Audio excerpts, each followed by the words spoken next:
Halo Youth Impactors semuanya, Shalom. Mari kita beri apresiasi buat teman-teman kita yang sudah melayani kita dengan luar biasa pagi hari ini. Wow. Teman-teman, kita sudah selama sebulan ini kita belajar tentang discipleship dan saya percaya teman-teman sudah banyak belajar dari awal. Pastor Albert menyampaikan tentang a true disciples.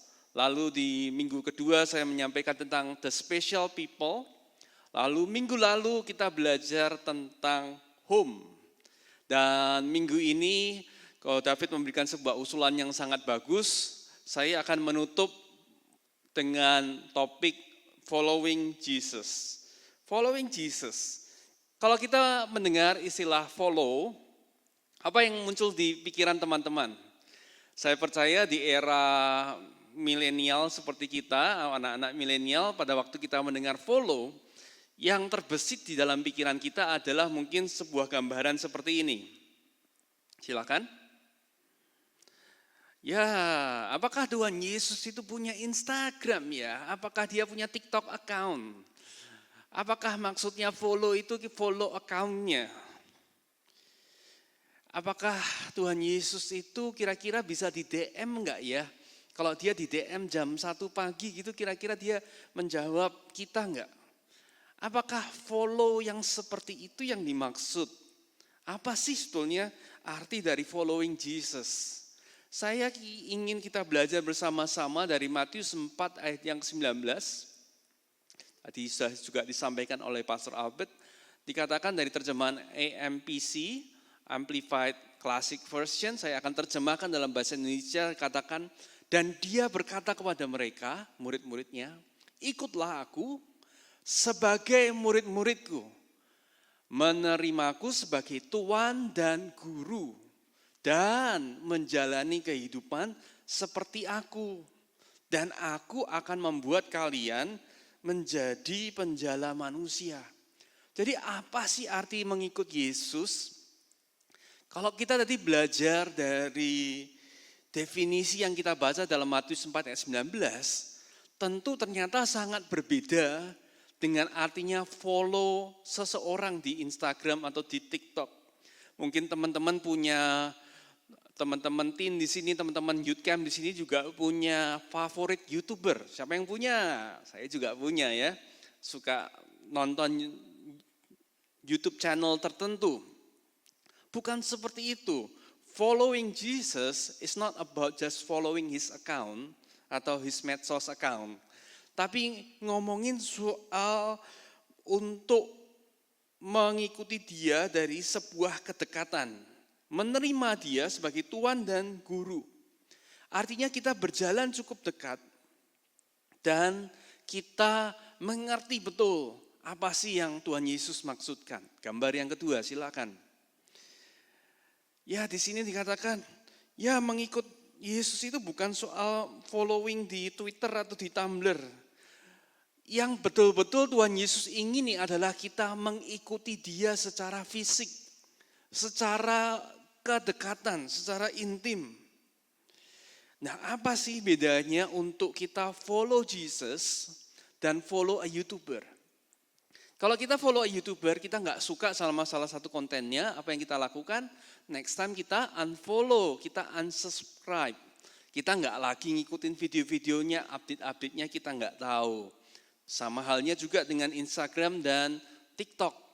Kita bisa unfollow. Tetapi yang dimaksud bukan hanya sekedar mengenal dari kejauhan. Tadi saya barusan bercerita, banyak dengar bagaimana sekarang saya percaya teman-teman di teen dan youth camp mungkin sekarang lagi ngalamin namanya sekolah online. Nah, bayangin kalau mungkin Anda kesulitan, ada beberapa teman yang sangat mengalami kesulitan dengan belajar sekolah online. Mungkin kalau kita yang belajar matematika, mulai belajar, itu kita bisa mulai kesulitan waktu diterangkan oleh guru kita lewat Zoom atau lewat media yang dipakai. Tapi bayangkan teman-teman kita yang sekolahnya sekolah kejuruan, sekolah praktik. Ada yang cerita sama saya, ada yang sekolah farmasi, ada yang sekolah tata boga. Bayangin, Cara membuat kue, kemudian sama-sama lihat video dan kemudian diperagain hanya lewat video. Kira-kira mungkin tadinya pengen bikin kue pisang, akhirnya jadi kue semprong misalnya gitu. Lalu mau membuat larutan, larutannya mestinya warnanya ungu. Tapi karena hanya ngikutin lewat video, akhirnya larutannya jadi warnanya larutan warna merah. Nah, itulah namanya sekolah online. Ya, kita semua ngalami bagaimana kalau kita tidak punya satu kedekatan, kita hanya sekedar melihat, belajar dari YouTube akan menjadi sangat terbatas. Nah, following Jesus yang dimaksud bukan hanya kita nonton video khotbah, bukan hanya kita melihat ibadah online seperti Youth Impact mungkin. Tetapi yang dimaksud oleh Tuhan Yesus adalah untuk benar-benar mendengarkan, mengikuti Dia secara real. Mari kita buka dalam Markus pasal yang ke-8 ayat yang ke-34 sampai yang ke-35. Lalu Yesus memanggil orang banyak dan murid-muridnya dan berkata kepada mereka, perhatikan, setiap orang yang mau mengikut aku, yang mau follow Dia, harus ada beberapa kata kerja. Menyangkal dirinya, memikul salibnya, dan kemudian mengikut aku. Menyangkal artinya untuk kita ini forget, melupakan. Melupakan keinginan kita. Kata ignore ya, kata ignore yang dipakai di sini adalah mengesampingkan atau punya arti disown. Jadi sebelum kita bisa mengikut Yesus dikatakan kita harus melupakan. Melupakan, menyangkal. Kata menyangkal artinya to forget, ignore, dan disown. Artinya melupakan apa yang menjadi keinginan diri kita. Meninggalkan apa yang tadinya menjadi ambisi di dalam kehidupan kita. Itu yang disebut dengan kata menyangkal. Lalu apa yang dimaksud dengan memikul salib? Memikul salib artinya sebuah komitmen untuk melakukan penyangkalan itu setiap hari. Jadi untuk mengikut Yesus bukanlah satu proses yang terjadi satu kali dalam kehidupan kita. Pada saat kita berdoa menerima Tuhan Yesus sebagai Tuhan dan Juru Selamat. Tetapi memikul salib adalah sesuatu yang kita lakukan secara sehari demi sehari, secara konsisten. Nah kemudian baru disebut bahwa kita kemudian bisa mengikuti Dia. Kata mengikuti sendiri punya arti kata to cleave. Cleave steadfastly. Nah mungkin teman-teman bingung ya kata cleave itu apa? Sebuah ayat di Alkitab mungkin teman-teman pernah dengar. Dan seorang laki-laki akan meninggalkan ayahnya dan titik-titik, ada yang tahu? Dan ibunya dan akan bersatu dengan istrinya. Kata bersatu adalah kata cleave. Jadi kata cleave itu artinya untuk menjadi satu dengan Tuhan. Mengikuti itu artinya kita menjadi manunggal dengan Tuhan. Meninggalkan dan kemudian menjadi satu selamanya. Nah, beberapa contoh untuk kita lebih mengerti apa sih yang dimaksud dengan seperti apa itu mengikut Yesus. Apa sih artinya following Jesus? Yang pertama saya percaya, gambar pertama, mengikuti Yesus adalah membangun keintiman dengan Tuhan. Kita mempunyai waktu untuk kita punya saat pribadi, punya waktu untuk berdoa. Kenapa? Karena kita harus membangun komunikasi dengan pribadi yang kita ikuti. Lalu gambar yang kedua adalah memikul salib. Berapa banyak dari teman-teman di sini, pada waktu Anda mulai mengerti kebenaran firman Tuhan, ada kalanya ada tantangan, kita harus menyangkal diri kita. Pada waktu orang tua mungkin menegur kita dan tegurannya mungkin salah, pengen berontak, pengen mungkin ngelawan orang tua. Tapi firman Tuhan berkata, hormatilah ayah dan ibumu. Nah itulah bentuk penyangkalan. Bentuk misalnya di sekolah kita, lihat teman-teman semuanya kok pada nyontek ya. Semuanya mencari shortcut, jalan pintas. Tetapi firman Tuhan mengajarkan kita untuk mencari kebenaran dan kerajaannya yang pertama. Apakah kita akan terbawa dengan cara orang lain untuk mencontek Apakah kita akan studi dan belajar sungguh-sungguh sehingga pada saat kita ujian atau examination kita bisa lulus dengan baik. Itu adalah bentuk-bentuk penyangkalan. Lalu yang berikutnya yang ketiga, kalau Anda lihat adalah gambar saling memperhatikan, ya, gambar seseorang memeluk. Pada waktu kita mengikut Yesus, kita juga harus mempraktekkan apa yang Dia lakukan. Kita harus belajar untuk mengasihi orang-orang yang ada di dalam kehidupan kita. Berarti kita juga harus mengasihi mungkin teman yang mungkin di dalam kelas menyebalkan mungkin. Yang mungkin selalu cari gara-gara dalam kehidupan kita.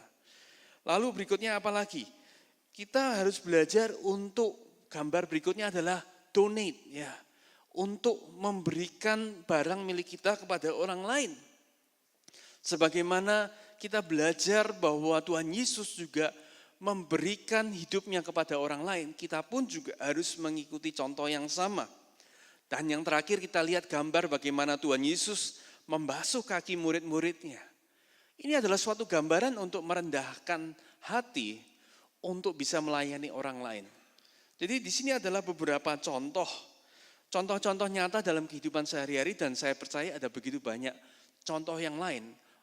Apa sih artinya untuk kita follow Jesus, untuk mengikuti Yesus? Melakukan perbuatan-perbuatan yang tadi saya singgung. Intinya apa sih? Intinya sebetulnya ini, sederhana. Matius 6 ayat 33, tetapi carilah atau arahkan dan kejarlah dahulu semua kerajaannya dan kebenarannya.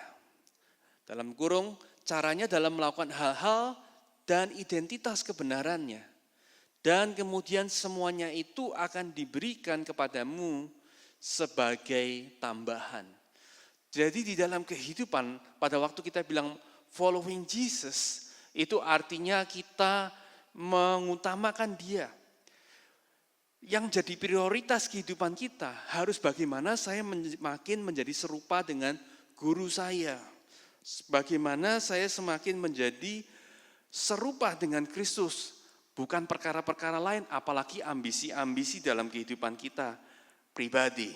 Nah, saya ingin kita bersama-sama belajar ini, satu prinsip ini.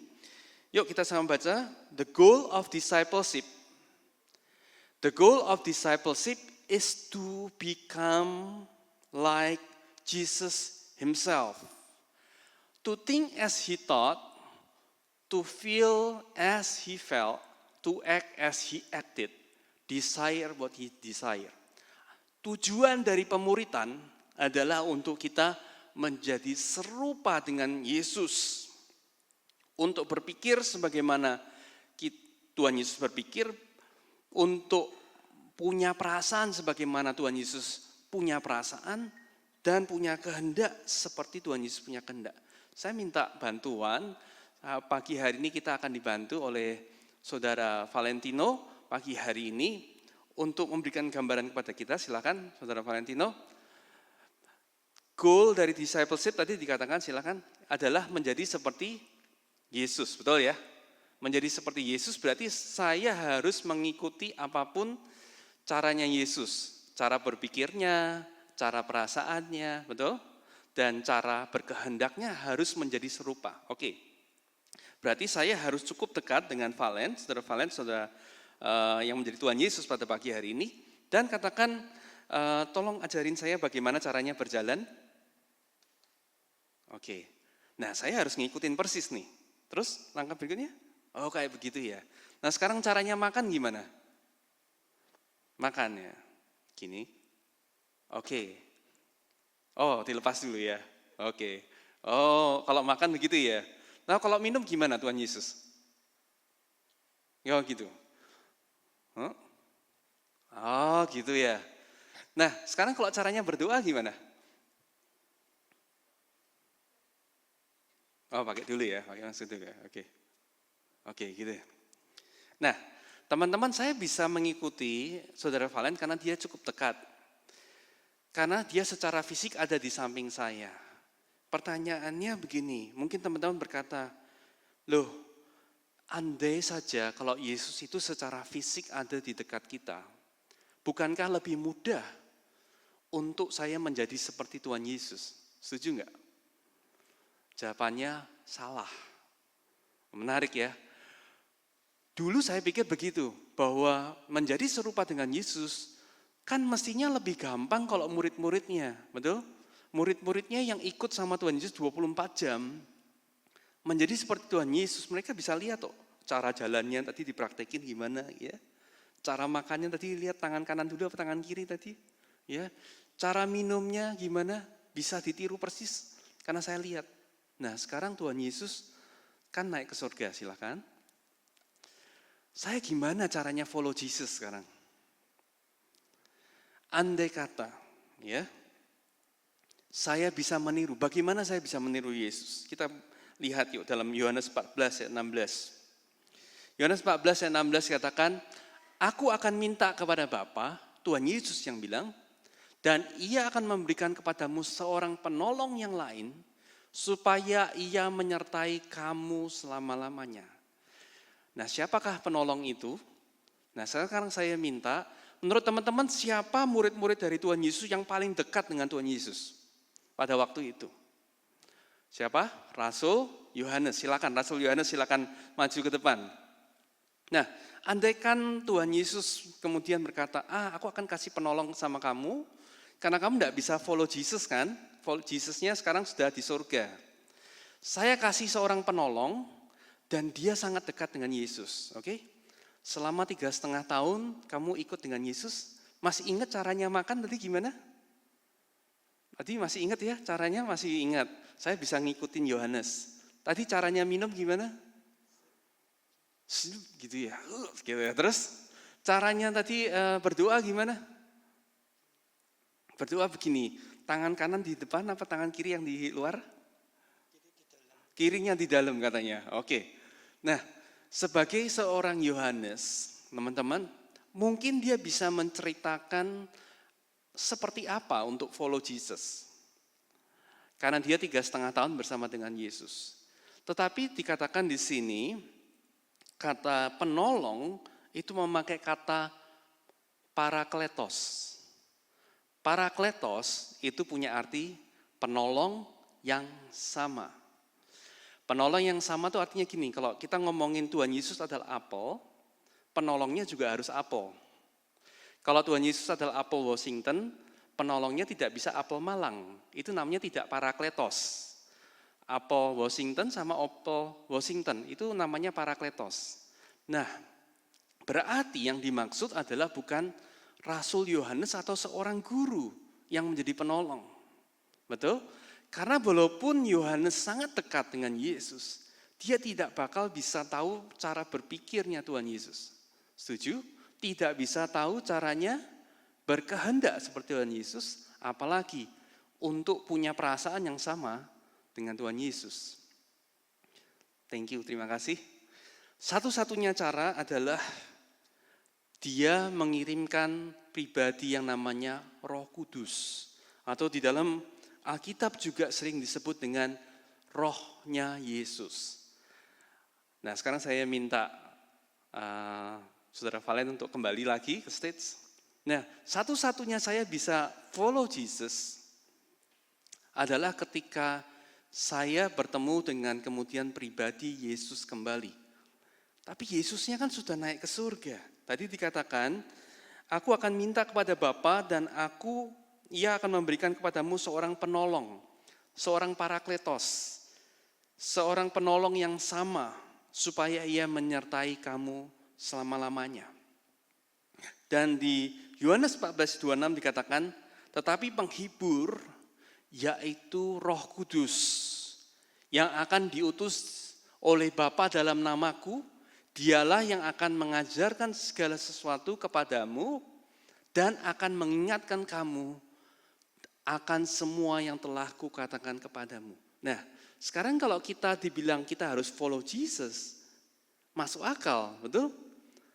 Karena pribadi yang sama yang pernah hadir 2000 tahun yang lalu, rohnya ada bersama-sama dengan kita, diberikan kepada setiap kita yang percaya bahwa Yesus adalah Tuhan dan Juru Selamat.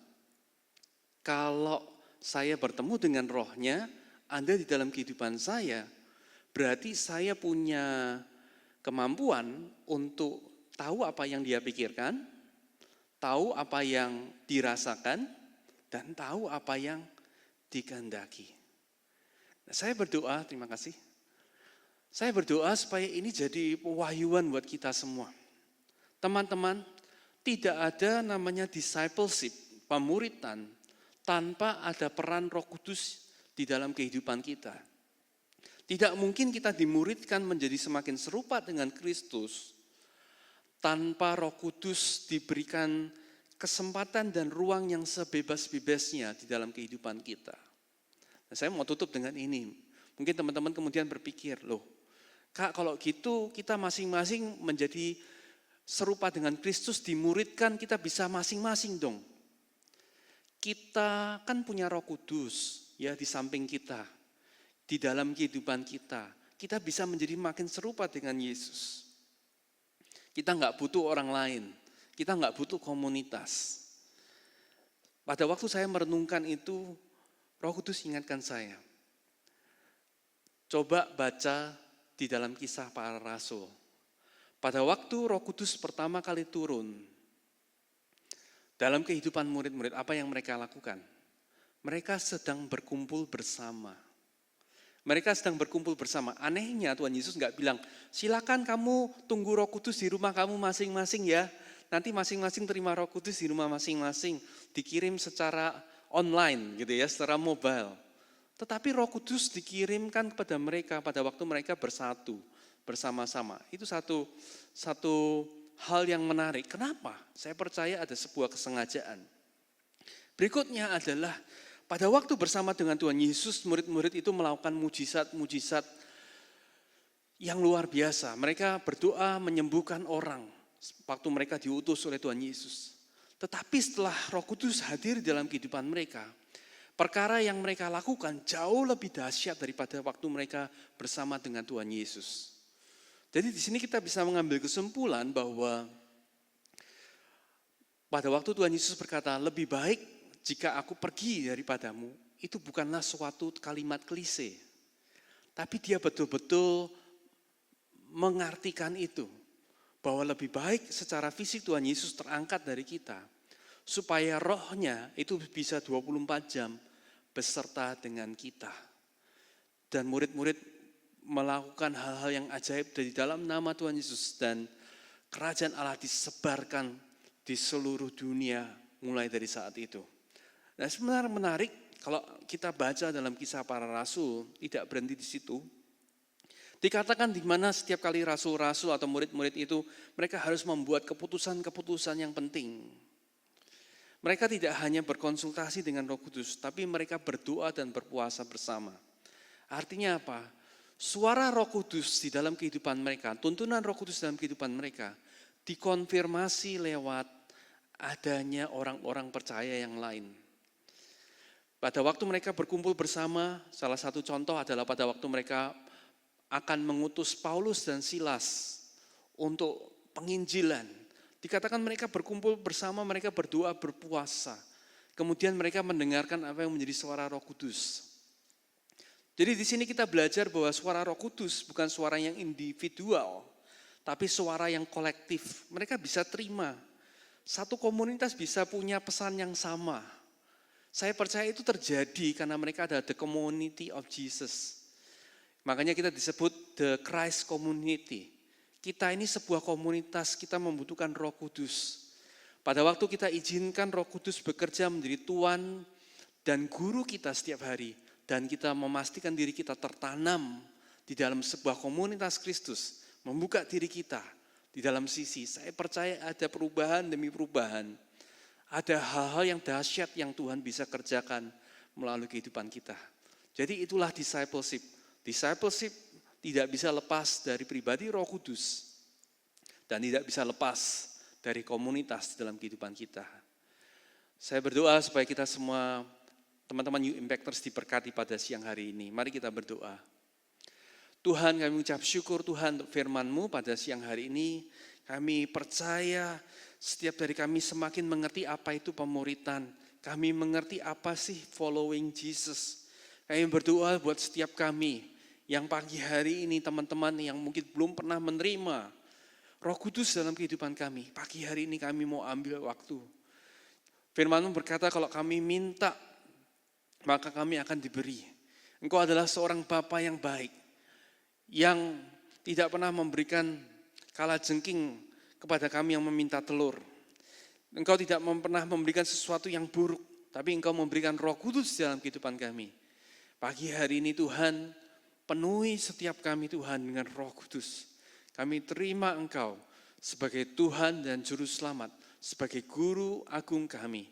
Kami rindu Tuhan untuk mengikuti instruksi-Mu, sebagaimana kami mengikuti, murid-murid-Mu mengikuti instruksi-Mu pada waktu Engkau bersama dengan mereka secara fisik. Kami berdoa Tuhan, kami juga boleh tertanam di dalam sebuah keluarga, di dalam Christ Community. Kami berdoa biarlah melalui komunitas ini, kami betul-betul mengerti apa yang jadi tuntunan Roh Kudus dalam kehidupan kami. Terima kasih Tuhan, di dalam nama Tuhan Yesus Kristus, kami berdoa dan mengucap syukur.